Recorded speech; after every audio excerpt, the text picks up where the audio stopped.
Hi, and welcome to Real Trail Talk. I am Donovan D'Souza from The Long Way Is Better. And I'm Mark Pybus from The Life of Pi. Welcome to episode 45. We are finally finishing our Bibbulmun series tonight. Yes, we thought this would be done a while ago, but we've spaced it out a fair bit.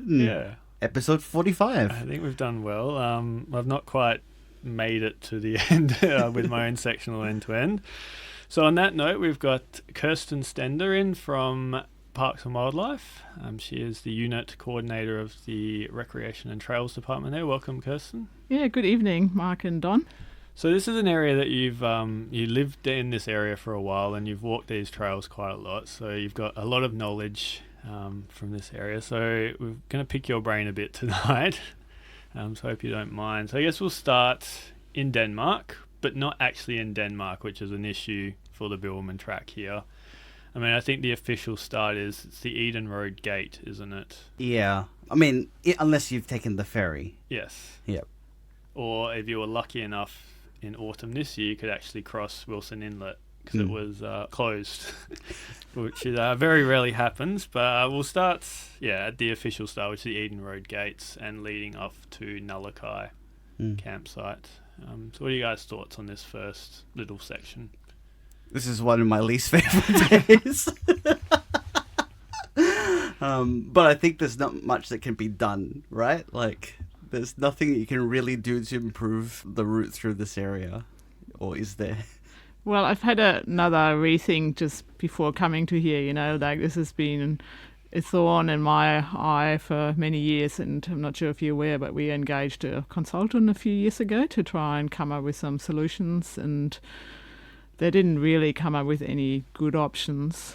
I mean, there are some options, but they're expensive because they require bridges. So you could potentially go along the inlet, but there's the Hay River and there's another river that would require big bridges. So you're looking, I'm not very rough guess, maybe $1 million to, kind of get across. So, in the moment that hasn't been prioritised enough and not been considered important enough, I guess, to make that come through. But it's a difficult area. The ferry option is pretty limited through there now, and the taxi no longer exists out of Denmark. So, unless you can get a tourism operator to transport you, or have a friend, or, do a walk, or, cross the sandbar if it's closed. Yeah.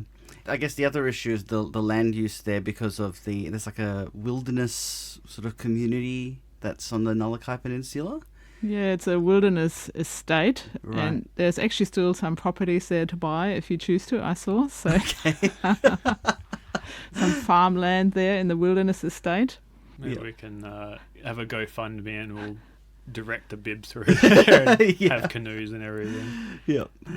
It's something that I've actually wanted to do as a bit of a joke, is to kayak across to the other side, and then, because I feel like there's a bit of an asterisk next to my end-to-end because I've not actually gone across the water, but the conditions across there are really terrible a lot of the time, so you have to really time it to get across there and not have to struggle against very windy and choppy conditions, but maybe one day. Yeah. No, I bumped into a guy at Gardner campsite, and he was on his second end-to-end, and he got it when it was closed, and he said it was amazing because you walked out onto the peninsula and you could basically sneak up onto all the birds there because they weren't used to having people in the area, and he quite enjoyed being able to cross on foot. It's just a shame it's not an option all the time. And it actually takes, even the boat takes half an hour. I didn't realise how far it was, so it's not an easy paddle across. Yeah. Yeah, I measured it, and it's like several kilometres. Maybe we put snorkel sets in there. We can just swim over. So what don't you enjoy about this first section to Nullakai? Well, I think, philosophically it's not great, the fact that it's sort of split, and there's a guy who lives in the area there who, often says, no, the Bibbulmun Track is not a continuous walk. Yeah. And, he's kind of right in a way. But it's kind of beyond that, the walking's not super exciting. It's, I think it's nice enough along the inlet. We walk along the shore there. But it's a bit snaky and, it's not not wonderful. And also, I think that Nulakai has a reputation for being mosquito central as a hut, so that's not great. After you finish and you're like, yes, I'm here, and I'm being eaten by mosquitoes. Yeah. So then it's not ideal in a lot of ways. And I suppose we can't really talk about Nulakai without mentioning the new mine that is probably going in. I was originally opposed to this because I thought another mine on the track, but it'll only operate for 3 months of the year over the summer months. So I don't think it'll play a big part in the user experience for people on the trail. I think it's more just roads being built in and out around this area that will affect. Yeah, I think the road extension to get to the mine will go fairly close to the Nulakai campsite within, can't remember, 100, 200 metres. But you're right, it will only be used for maybe 2 or 3 months of the year, and then really only doing working hours, which is mostly when people are not at the campsite. So it will be visible, I would imagine, from the campsite, the new road, or you might have to cross it even. But yeah, I think the impact will be minimal. Anyway, something to monitor for us and, see how it goes. It will be one of the smaller mining problems that we have, that's for sure. Being at Murray campsite during the day, you notice that there is a mine directly over that hill, and I think people do. They just hear a loud bang and they're not sure what it is, but 200 metres across the river is a mine site, which is active, quite active actually. And Mount Wells is the other one that's, if you're in the front room, which is where Lissa and I stayed, you can hear that mine going 24/7. Yeah, I guess it'll be an issue we'll always have to deal with for the bib. Yeah.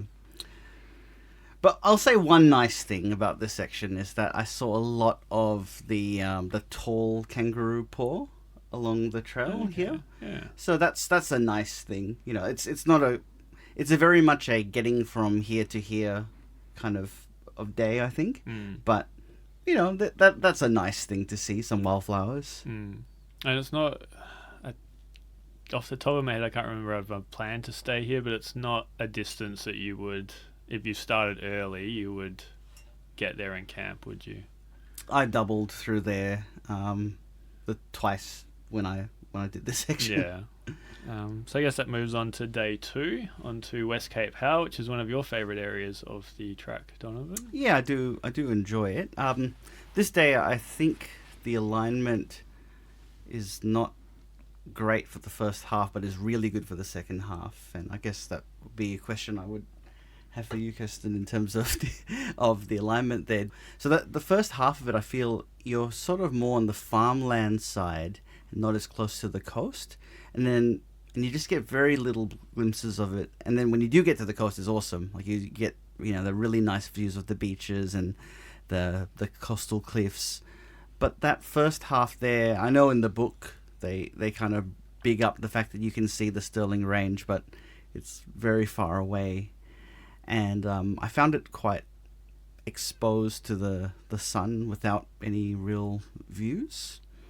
Do you know why the route goes the way it does? Like the decision? You mean from the Nulakai campsite? From Nulakai, because it doesn't go to any of the beaches for quite a while until, I can't remember the name of the beach that it gets to. Like eventually you get to the beach and it's really awesome. But for a long time the stretch sort of is not along the coast, and there's a few things there like Nap Head. I think we talked about that in the Albany Opportunities episode as something that would be cool to have, like a side trip or something to there. I'm just wondering if you had any thoughts on the alignment there. I wasn't involved in the alignment selection at the time, but I understand that the Nulakai campsite had to be moved only a few years ago. Okay. Because it went through, as you said, there's quite a lot of farmland through there, and there's not a lot of government-owned land there, which is one of the big issues. So trying to find a location for the Nulakai campsite was quite a big problem, and it went across a private property, and the private property owner was unable to contact the department and just put a fence up, and so actually closed access across the track, which caused some issues and then resulted in a realignment. And so having to find a location for the new campsite within the kilometres that we have and within the limitations of the private property and the shire land through there was quite difficult. So assuming that it's why that has happened, but yeah, I'm not really totally sure. So and we always try and have a bit of diversity in the experience, I guess, a variety of experience. So having a bit of beach, some views, a bit of farmland, mixes it up, I guess. Yeah. So Fair enough. So yeah, and then West Cape Howe. How close do you actually get to the money shot of West Cape Howe? Not very close. Not very close. I mean, look, to be fair, where the campsite is, you get a great view of it from afar. Okay, yeah. But you don't get to actually go into, the cliffs. Yeah. I think I even saw today, ABC Great Southern were advertising, how beautiful the cliffs are. And that's something that I think, again, is maybe a bit of a missed opportunity with the alignment. But then I feel it probably would add another day to the track to actually get there. Yeah, and I mean, when we talked about it before, you've said there's lots of four-wheel drive tracks to get out there, so it wouldn't be the most thrilling walking to get there. Not without building something Yeah. else there.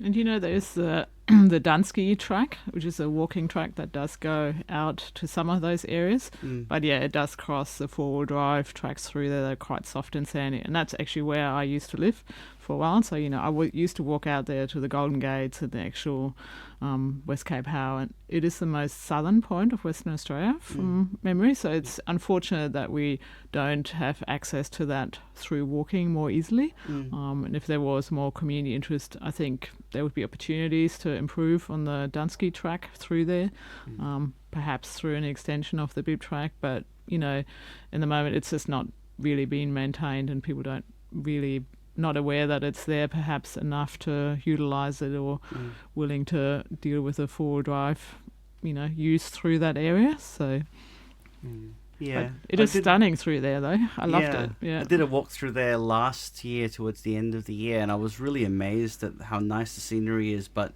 walking on the vehicle tracks is not great. And so is that something that if we were looking at something like that there, so maybe it's like a spur trail to there, or some kind of maybe its own walk to the actual cliffs, what's the process to get that to? So it does kind of already exist. It goes to Dunsky Beach. It is a walk track through there. Yeah. But like I said, it doesn't go all the way. No, it doesn't go to the Cape. So like I said, if people are interested enough, can approach the department and, come with some kind of management model for it. So, if people there who live there are willing to maintain it just the same as people, volunteers on the Bibbulmun Track maintain that, I don't think it would be that hard. The problem would be to try and manage four drives through there that they don't drive on it and don't damage it, and widen it and, because there's a fair bit of four driving through there. So, but it would be doable and it would be an amazing experience to get out there. But, once you get out to the Cape, again, there's four drives there everywhere. So. Does that provide you with hope, Donna? Yeah, hopefully. It'll be something I'd really love to see, because going out there, it's kind of interesting that West Cape Howe and Torbay, both of those campsites are not actually anywhere near those places. But I thought that the scenery there was just as good as the coastal cliffs in Tasmania in terms of quality, but the walking tracks there just are at the moment not great because the Dunsky track doesn't go all the way. Yeah, hopefully in the future it'd be a cool side trail. I think the Bibbulmun, we've mentioned this many times before, a few side trips there and back would be a nice option if you wanted to extend your stay on the Bib. Yeah. Which they're actually doing with the Collie trails at the moment. Yeah. Which would be an interesting 4 or 5 day loop once you're in Collie. So look forward to that one. Yep, definitely. So you mentioned that the second half of the day was really good. Is that the coastal cliffs and the beaches all the way to West Cape Howe? Yeah, because you get a lot more of that scenery. And last time I did this was in, I think it was December. So there are a lot of the wildflowers along the coast. So it was really lovely scenery, and you get to see the ocean for pretty much the whole second half of that day, which I really liked. And Kerstin, you mentioned you lived in this area. How many times do you estimate you've walked this area? Well, actually, one of the things I did down there was I was a Bibb Track volunteer, so I maintained the section from the West Cape Power campsite to the east, Shepherd Lagoon Road. So, I was out there fairly regularly doing my maintenance as well as, walking and recreating. So, but yeah, I never did stay overnight even there because it was just too close to home. Fair enough. Yeah, I would agree with that. Yeah, it's just stunning. And, I would have loved to have even, went out to Golden Gates, one of the sections, in West Cape Hard, just before the cliffs to the west. And that's stunning through there, even going out there and spending some time there would be amazing. So. Mm-hmm. What's it like maintaining the coastal sections? Is there as much regrowth as there is in the forests? Yeah, it does grow pretty quickly, and I think one of the reasons Gwen at the time from the foundation gave me that section is because it actually didn't have vehicle access at all to it. So I was able, through my work, obviously get a key to the management gate, which the volunteers now they have too. But it took a fair bit of effort to get there, and then quite a long section and pretty overgrown. And yeah, I mean, it's stunning, it's beautiful, but you do need to go out there regularly. On the point of access, another interesting thing I find about this area is that all the places have helicopter access. What's the story behind why this area has it but other places don't? Do you know? Yeah, sure. The district down there decided that that is a good way to, in an emergency situation, to evacuate people. I'm not sure if you're aware, but, if there is a fire, people always think, in hot conditions, it's fine walking on the south coast. But the reality is that coastal heath, actually, the fire spreads much quicker. And so the danger is actually much bigger in coastal heath than what it is in forested areas. So they felt that they needed to provide some additional means of evacuating people, and quite often in summer when we have fires, the sand is soft, and a lot of those tracks to those campsites are four-wheel drive only and would be quite hard to get into quickly. I think unfortunately since then the helicopter operator has left Albany, so it's no longer functioning. But certainly helicopter rescues are something that we see across the state. I hear it a lot on the Bibbulmun Track and also in other areas, and people use their satellite communication mostly pretty well these days, and press a button on the EPIRB, and the if you registered well and have left your itinerary on your records there with your EPIRB, somebody would come and rescue, usually with a helicopter if it's urgent. So. I guess while we're talking about evacuations and danger, snakes on this section of the trail are quite prevalent. Have you had any close encounters with any of the local reptilian life? Sure. I mean, like I said, I lived there. We had a tiger snake on our property, wherever you walk, you see one. I had a dog, even just having it on the property, I was always a bit concerned. But I lived down there because we were building the Mandabidi Trail, and as part of that, obviously, we had to walk through quite a lot of section and work in areas that were potential wetland areas where the tiger snakes like to hang out, and we were gators, and you see them around, but they never hassled us. They moved away, did their own thing, and you see them around, just don't step on them, and don't pick them up and twirl them around, like some people tend to do or like to do, and then they get bitten on their arm. And we don't really have injuries on the Bibbulmun Track from snake bites. I think I remember once a school group, there was a young guy that stepped over a tree lock, and there was a snake he didn't see on the other side, and a suspected snake bite, but actually he was bitten, I believe, but the snake didn't inject any toxins, so he was fine. So really, we don't, you see them around, but they're just wildlife that's best left alone. And I look at them, and they're quite curious and amazing animals. Really, I love watching them. So. I think when I did Nullakai to West Cape How, I saw like 5 on that day, but they all get out of the way, and they're not. I think that they're certainly, if it's fight or flight, they'll fly more than fight. Yeah, although I have seen one guy on one of the Facebook groups tell a story about how he got chased into one of the shelters by a snake once. I wasn't sure if he actually was just being hyperbolic, but he seemed pretty confident the snake was after him, which is very rare, I would assume. I think the snake must have really felt threatened Yeah. and was maybe protecting young or whatever, but Yeah. it seems highly unusual. It always seems to be the question, especially international, interstate, people ask is, what do I do about the snakes? And it's mainly just leave them alone. They're not going to attack you out of nowhere. Yeah, it's always interesting, because the woggle, of course, represents a snake. And sometimes I do presentations about the Bibbulmun Track overseas at some of the World Trail Conferences or otherwise. And, you have to talk about the woggle and people go, oh, does that mean there's going to be snakes everywhere? And it's like, it's just another wildlife, so... Yeah. No, I saw my first one just near Lost Beach, and it was in the shape of the woggle. And it was golden as well. Wow, quite impressed cool. with that. Yeah. So we'll talk about West Cape Howe campsite. Donovan, a favourite? Is it a nice place to for stay? sure. I think it's a great campsite. Great views.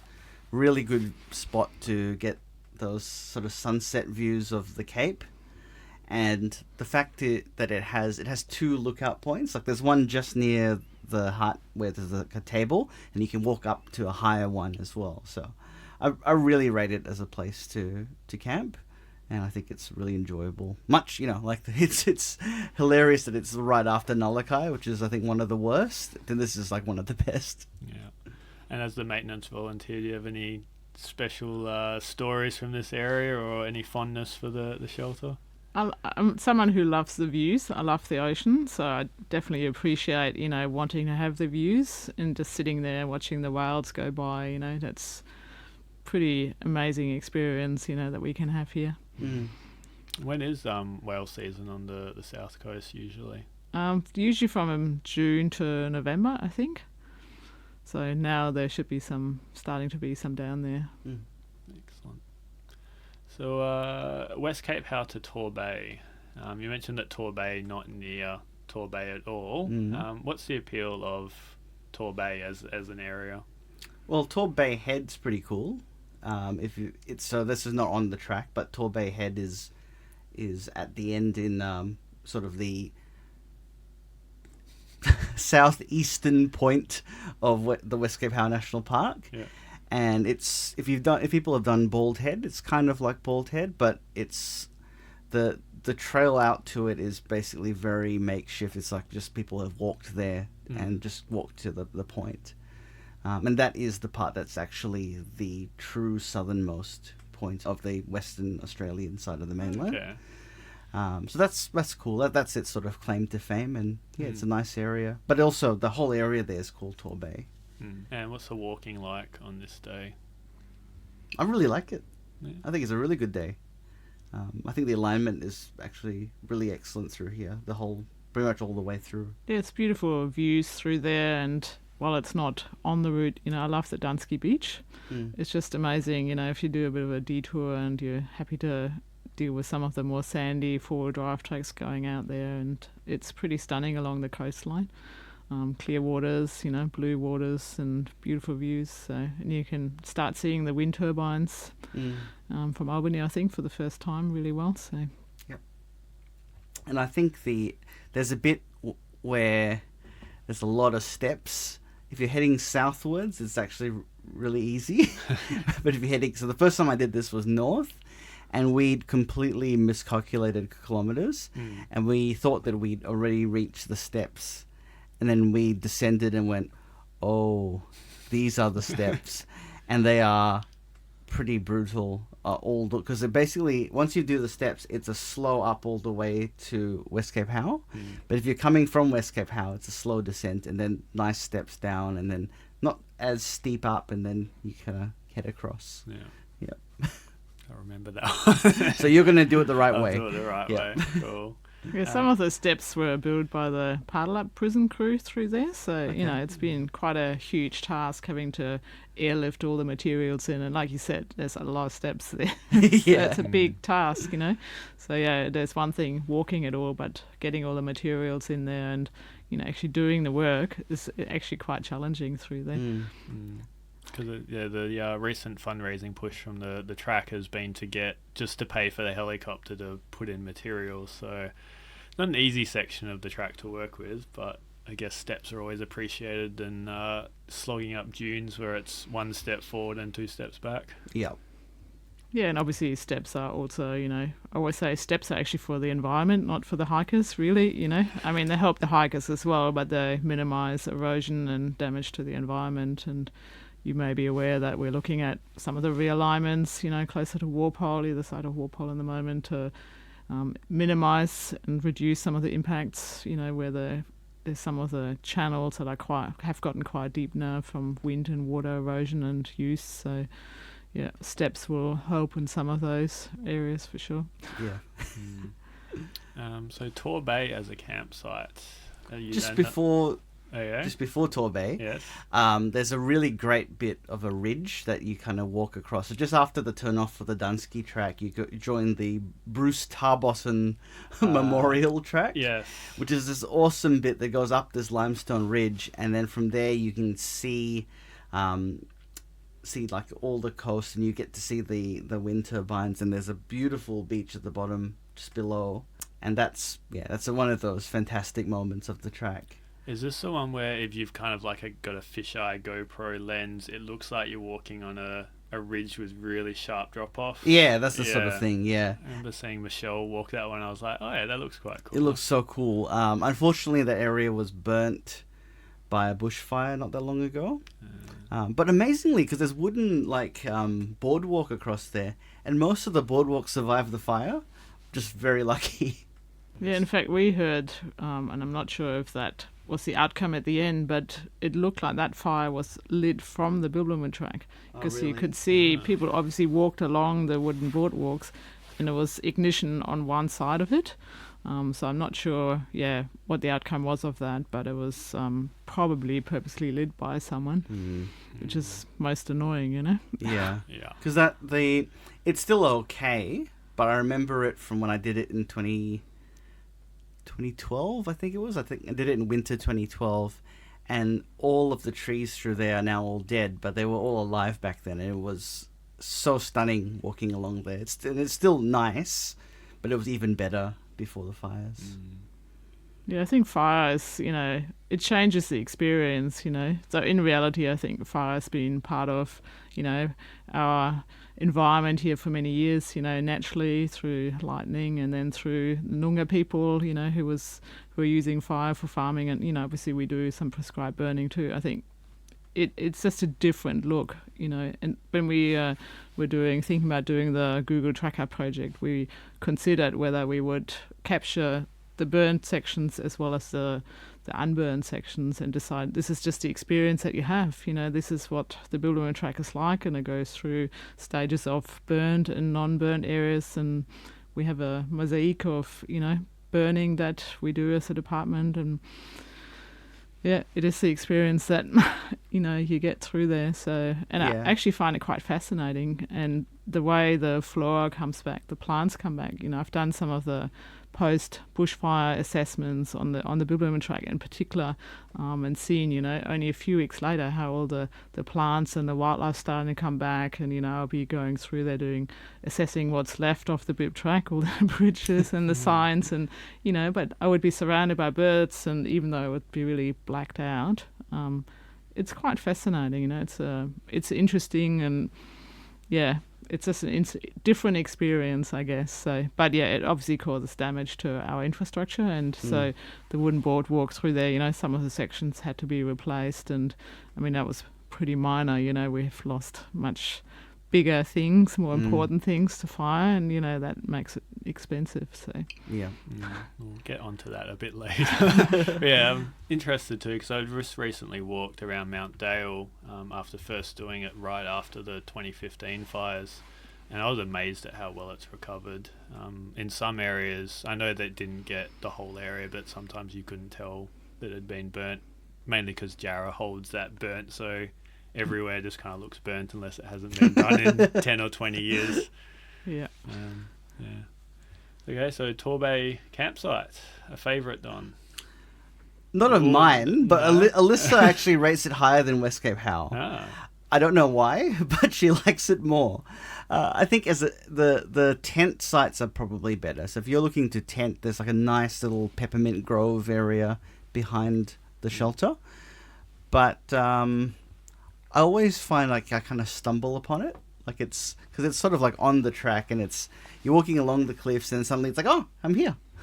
Or even though I know where it is, it's that experience of where is it, and it is always a surprise. Even though I'm like, we should have arrived by now, it's always a surprise. Yeah, I suppose that beats like seeing the campsite sign and then having to walk like 300 meters to actually get there. Yeah. Yeah, I'll make sure I don't do this with Aaron because he always hates when I'm just like, it should be almost here. I think we're almost close, and it's still a kilometre or two away. Yep. Yeah. So with this one, do you get the coastal views as well, or is it kind of a little bit? But because it's a short-ish walk back to the track where you do actually get the views from the hut itself. It's actually quite sheltered. It's sort of like in these sort of a little bit of a forest area. It reminded me a lot of the area that's sort of just beyond Torbay. Reminded me of some of the coast section along in Sydney Harbour. If you walk past the zoo, there's like a section there where it's all these trees. So all the locals there really rate that area, and I thought, oh, this is very similar, and actually in some ways nicer because you don't get all the city aspects. It still feels wild. As a former local, do you feel the same way, Kerstin? Yeah, I do quite like that section. I actually used to walk to it from my home, which is pretty amazing to be able to do that. Yeah. And I used to go to some of the beaches along there. So the Dingo Beach, Shelley Beach, I think is the one that you were referring to earlier. Yeah, Shelley Beach is the one I was thinking. Yeah, and then you've got Dingo Beach, I think is what it's called. And then you've got Dunsky Beach, and some of the access is through along the Bibbulmun Track, past Torbay and then down. So I would go there fairly regularly, and it has a nice feel. I think it's a bit kind of sheltered and a bit kind of hidden, like you said. It is a bit of a surprise. But I would mostly come from the hill, like from the Albany end kind of thing. So just a reasonably short walk, I guess. But I loved it through there. It's talking about snakes, I did see one of the biggest dugites I've ever seen was just near there. Yeah. It was huge, yeah. But, like they all do, it just moved away. And some really amazing birds, some rock parrots that I've seen there, and some other birds. I never know their names, but, it's got some really nice Banksia sections just past there, so it's beautiful. Near Torbay, where you said, you saw a dugite nearby, I saw there in August, which is not the best time to see a snake because that's when they're probably a little bit more sluggish. Sleeping, yeah. Yeah. But I saw the most amazing tiger snake. It was a true yellow and black striped tiger snake. And I've never seen one quite as distinctly like that since, but that was amazing to see. I was like, that's 100% a tiger snake because of the striping. Nice. So I guess we'll move on to Muttonbird, the stretch to Muttonbird. What's the walking like on this day? You've got a fair bit of beach walking along there, Cozy Corner Beach, and maybe a stopover at the cafe there. Used to be my local cafe, so I always enjoyed doing that. Very nice cafe. It is a very nice cafe, yeah. How far off the track is that? Not far at all. No, it's just behind the beach.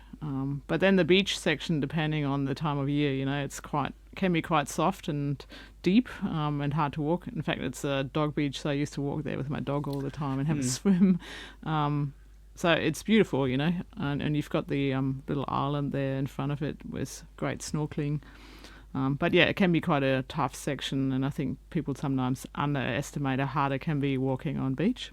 When I did this section the first time, it was in August 2015, and we had to cross the Torbay Inlet when it was really flowing. It was the combination that I don't, nowadays I think I'd probably be a little bit less gung-ho about, because I always think if you're crossing a river and it's fast but shallow, that's okay.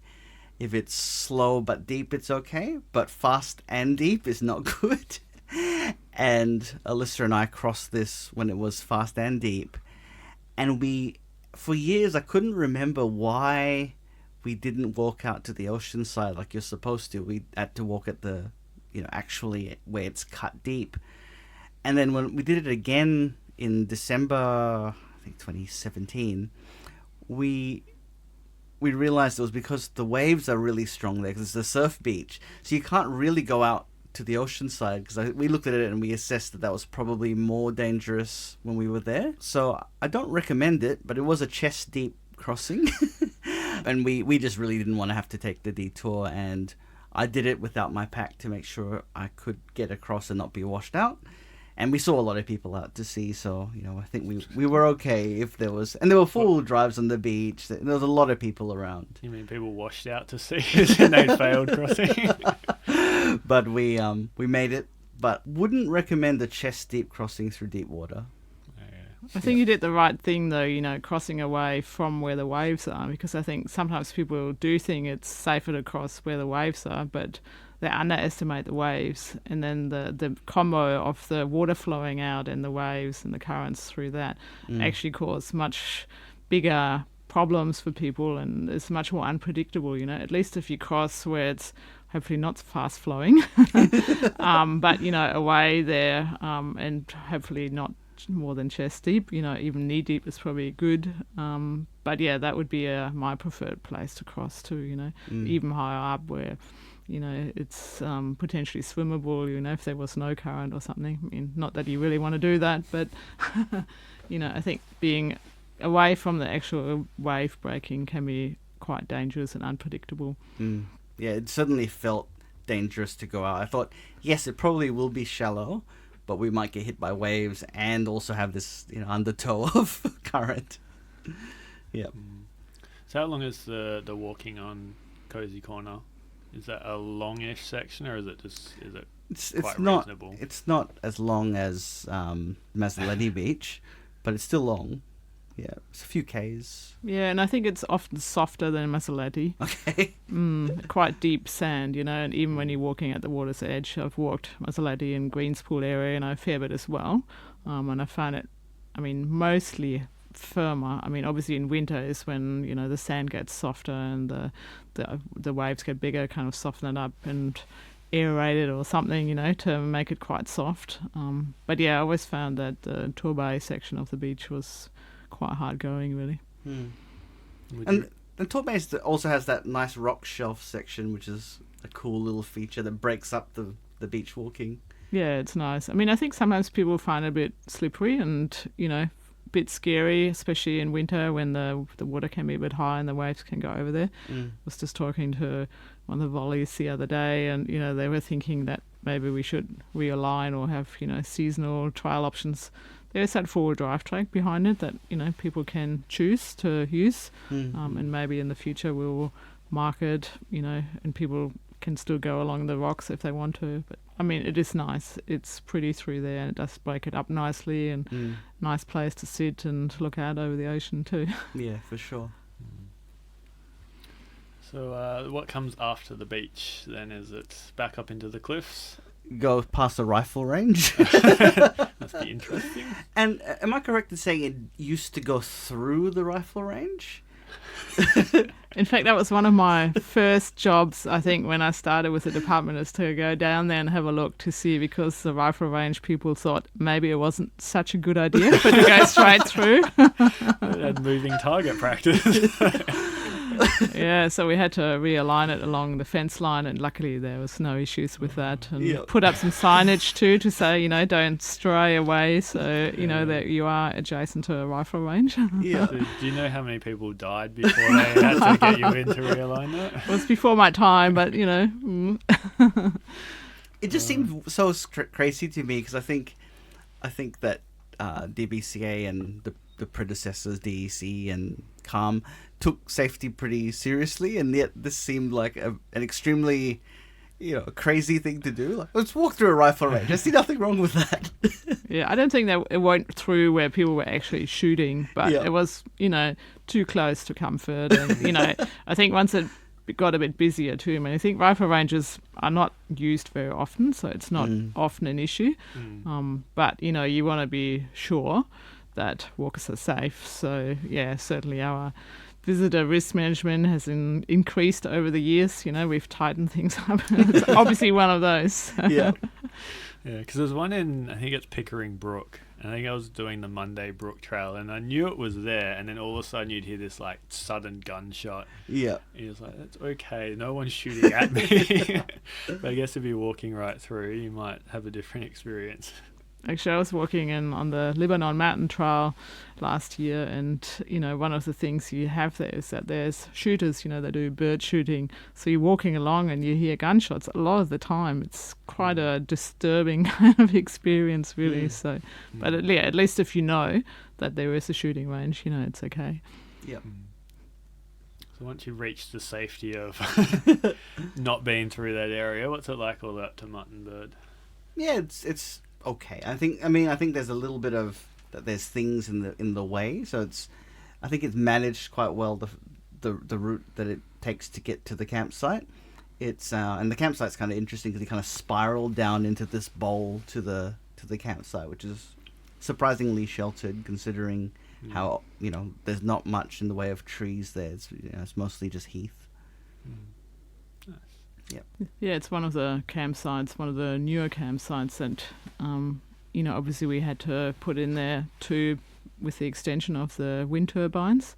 So, there's the Muttonbird and the other new campsite, Sandpatch, that replaced the original one.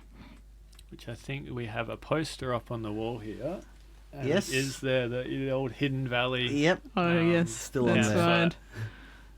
That'd be a cool thing to go and visit, because I think we've talked to Steve about this, and it's still the site is still there. I don't think the shelter is, but I think you can go in and see the campsite area, and it'd be a fun little expedition one day, maybe. Yeah, the first time when we walked this section, those two campsites had just opened and Hidden Valley had just closed, and we could see that they'd just piled heaps of dead branches to block the track. Now, recently we went through, I didn't see it. It was very hard to find. But back then, because it was just open, I think it would have been, open for no more than 3 months. It was really obvious that there was, don't go this way.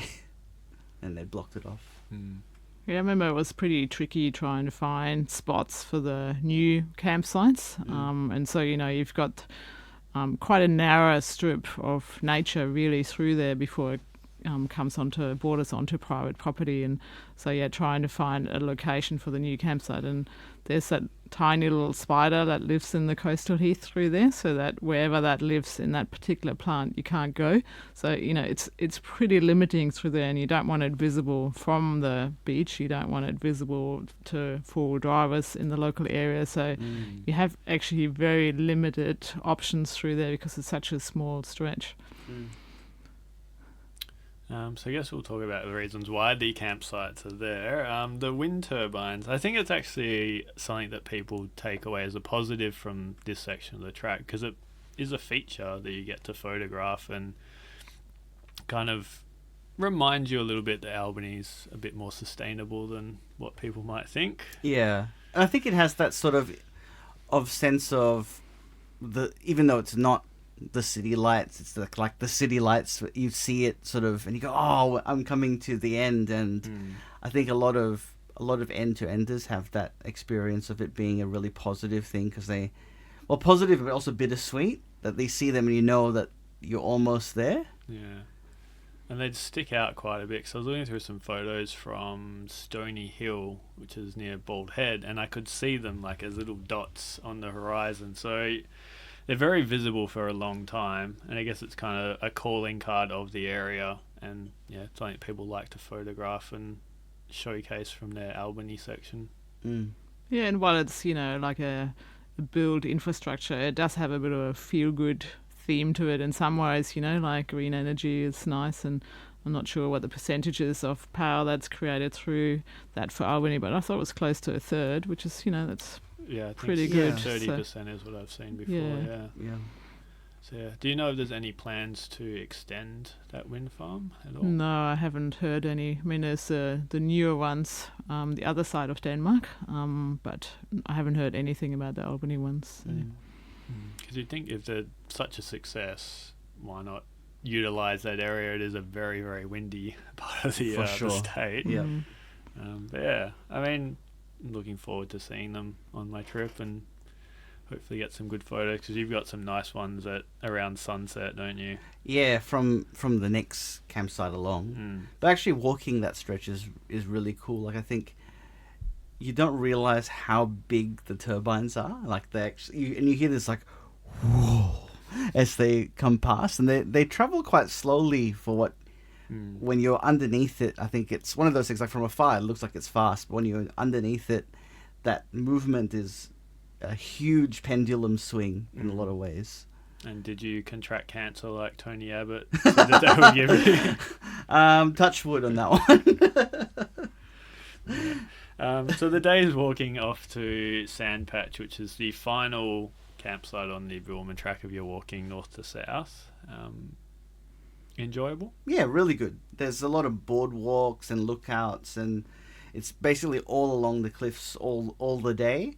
And so you've got all these coastal cliffs on one side, and you've got all these turbines on the other.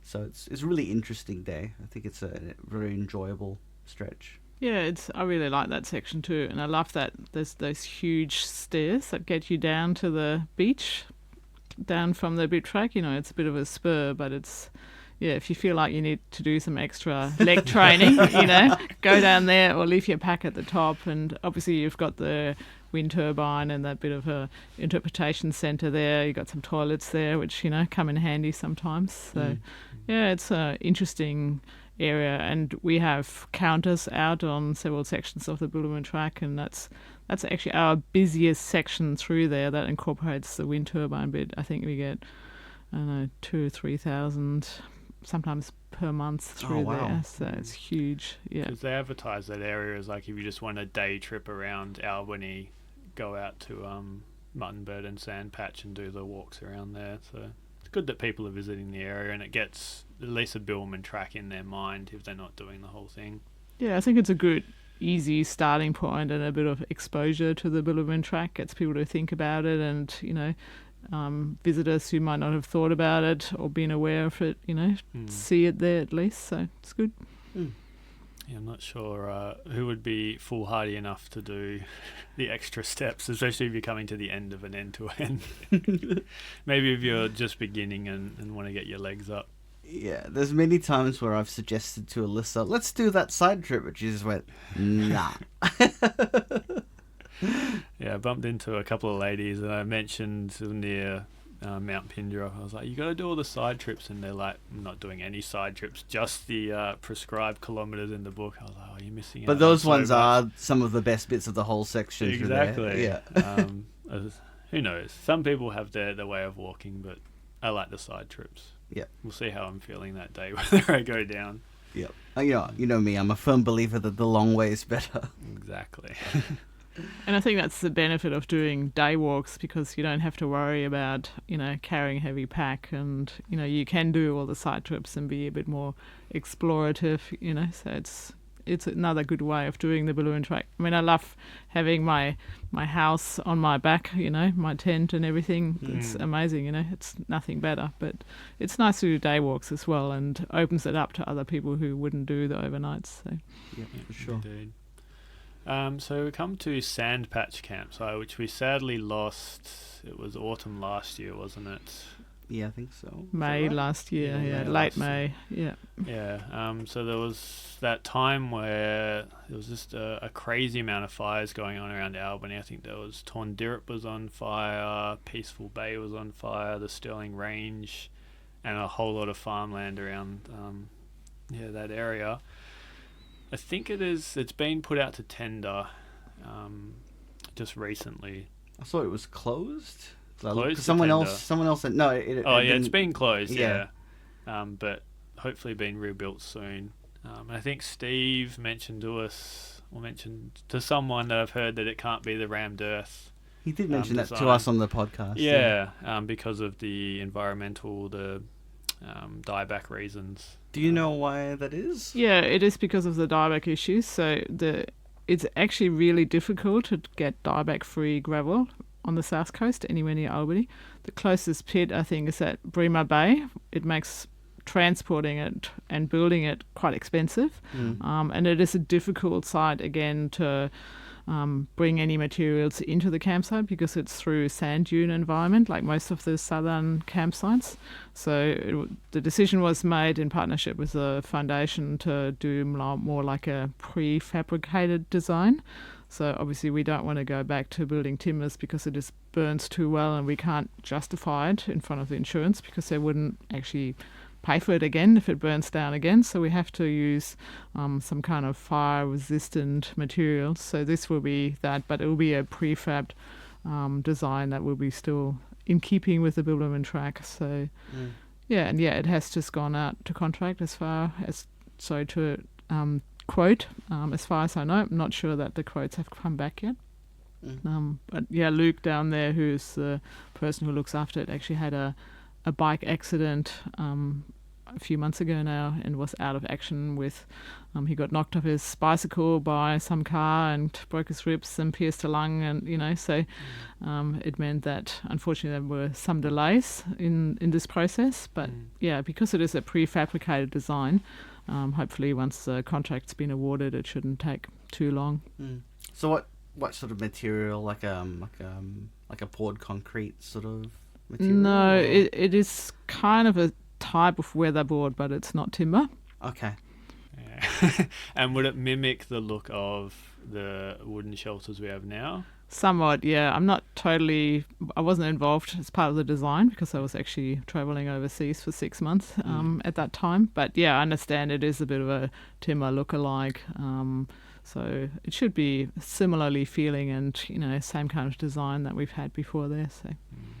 Cool. No, I like that the Bib is branching out design-wise. We've had Helena be replaced with this still ram dirt, but it's a different design. So looking forward to seeing Sandpatch. And hopefully one day your half hexagonal design will be embraced. Maybe. I think I need to get a job at the Bibbulmun Track so I can fully implement my design ideas. So I guess that brings us to the final stretch, which is it's a really long pavement walk for the end of it, but then initially starting in Tondirrup National Park. Yep. Yeah, it's kind of a going into town day, but I think it has that added weight of it being the end of the adventure if you're an end-to-ender. Even if you're doing it sectionally. Yeah, or the start, yeah. I think the walking out is not the most exciting, or in. I think both ways. I think in is a bit nicer because I've done this both walking to the terminus and walking from. I think it's actually a nicer day heading out of Albany, but when you're heading to the terminus from Sandpatch, it's a bit of a mixed day. But one of the cool things is it goes past a very good distillery. Yes, Lime Burners, which I'm quite excited to stop in at. Yes, they are really a fantastic distillery. Their top shelf one, which is the Darkest Winter, is extraordinarily expensive, but very, very good. It's one of the best whiskies I've ever tasted. And, it's really cool to know that they use Carry Loam as their peat. So it's very local, and I think they're really putting Albany on the map. They're the only distillery down there, I think. So, because they've opened one in the Prongerups, haven't they, as well? Yeah, they've got a Prongerups and a Margaret River cellar door, and I think the idea is that the one that's in Margaret River is the home of the gin, and the one in Albany is the home of the whiskey without an E, and then the one in the Prongerups is whiskey with an E. Okay. Do you want to explain to listeners what that means? So I think they're making a rye or a bourbon. I think it's a rye. Okay. But the other one's more of a single malt whiskey. Okay. Yep. That's good to know. But yeah, it does follow. Is it Royal Princess Drive or Princess Drive? The one that leads out of Albany towards Frenchman's Bay and Tondirrup. There's a lot of pavement walking on this day, isn't there? But it's not actually a very bad view. I mean, you got King George Sound and Yeah. Princess Bay. It's a nice area if you're just going to be forced to walk on pavement, I think. Mm. And it has that nice section that I actually don't mind as you come past or going past the Princess Royal Harbour through there, and then it actually comes along and a nice, neat little path behind the wool stores, and I actually quite like that section through there. And you can see some of the bird life, which is pretty amazing on the inlet there. So, And that wool stores is kind of cool because it's like a bit of a historic site. You get that. I guess kind of mirrors the start in Kalamunda, where you've got things like the Weir and you've got the Kalamunda Hotel, and that gives you that sort of, I guess the man-made features of the track. Yeah. it'll be interesting to see if and when they develop it, because there've been big plans for that. So, yeah, watch that space. It's another one of those, I think in potential Albany, disruptions. Watch that space for 30 or 40 years. Nothing happened. Still waiting for them to rebuild the Esplanade Hotel. Had fond memories as a kid staying there. Yeah. Still waiting for deregulation of shopping hours. Yeah. To bring us to Albany town and to finish, which they've recently moved the Southern Terminus away from the port area, isn't they've put it up into town a little bit more. Well, the visitor centre moved, so the trailhead currently is still down at the old terminus, but there's another new information shelter, or like not a shelter yet, but a clipboard, if you want to call it that, where notifications are placed. But there are plans for us to move the actual trailhead to the new visitor centre halfway up the road there. So I think that'll be a much better experience. It's been trying to fit into the City of Albany developments of that whole area and trying to figure out where the trailhead can go. So probably in the Hartman Gardens just above. Mm-hmm. But no final plans have been made, and trying to find some money for that as well, and that obviously would be relocated, co-located with the Manabidi Trail as it is currently in the port area there through. So, but that should be pretty amazing, I think, for visitors. I'm not sure if you've been at that visitor centre. It's pretty cool design, really, and I think staff are there reasonably well informed about the Bibbulmun Track too. I go down there sometimes and have a chat to them and see what's going on, and they're usually pretty good. That's why I think we talked in the Albany opportunities about having it finishing in town and having more of that, like a Camino experience where people walk through with their backpacks and ring the bell. Ring the bell. The new bell, yeah. And everyone can see you and maybe query what you're doing and spread the message of the bib. So, Yep. You didn't get to ring the bell though, did you? No, because I finished randomly in bailing up. Have you been down since to do a symbolic ringing of the bell?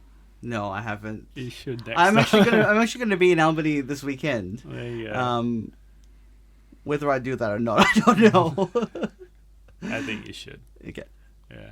And you should have a look for the whales too, when you go to the drive across to Middleton Beach, there's that lookout and you can walk down. Sometimes the whales are really close in. Like I've actually been down there. There's a bit of a walk path. I mean, it's a sealed path through there, but you can get down to the water and they've been like right at the rocks, like within 5 meters of the rocks. You can hear them breathe and, really? So, yes, not sure if they're down there yet, but definitely go and have a look. So that is the end.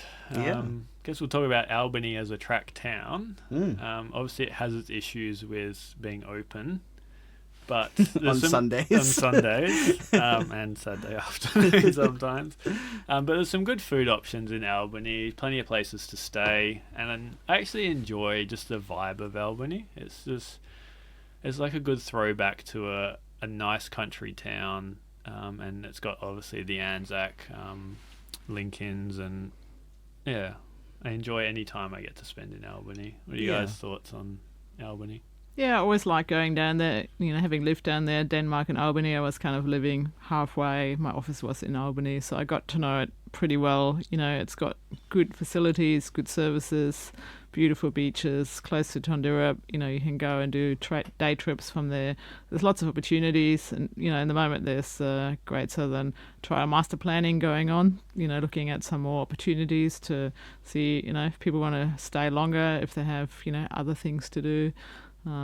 Maybe, you know, Bald Head or some of you talked about some of the Tondirup kind of trails through there. You know, there's maybe some new developments in the Great Southern in the future for walking and, you know, also other activities. So setting itself up as a bit of an adventure hub, maybe making use of some of the waters through there too. So I think it's a pretty exciting place to be. It's got a good vibe, you know, it's got nice food. It has my brewed chai that is very hard to get anywhere else along the way. Which cafe is that? Different ones, actually. There's a few different ones through there. So, yeah, the Alchemy ones do all right. So, yeah. And Don, I know you're a fan because there's a foodie. There's a couple of places in Albany you really enjoy. I love the bakery there, Gourmandise & Co. And also really like the restaurant Liberté. Yeah, I think that it's really good quality restaurant and bar, and I think it's and even, you know, what I really like there, that's probably a bit of a surprise, is the kebab shop. Yes, because on the main strip. Yeah, because they actually make their, you know, like with kebab wraps, you know, that sometimes you can tell that they've come from a packet, but they actually make theirs in house, so it's a really good kebab shop of all places. And they have a JoJo's Pizza in Albany as well. So right. I used to work at the one in Alfred Cove. Oh, right, that's right. Yeah, I think there's only 3 of them, but yeah, I might. I've got a lot of options when I finish there. Yeah, I'll have to decide what I want to do. Yeah, and some nice wineries through there. You know, like some of the local wines are actually really nice, and some of the organic wines through there are beautiful. So, yeah, I think the area, as we've discussed, has a lot of potential, but yeah, it always seems to get a bad rap, especially from the locals, about trading hours and progress. And just recently, the issue of the mountain bike trails up through, I think, Mount Clarence and the Anzac Centre has been brought up, that they've planned this for years and years, and then all of a sudden there's no money and it's never going to get off the ground. So hopefully they can sort out their issues and use this strategy guide to try and spend some money and get more visitors. Because they had a drop, I think 12% drop recently.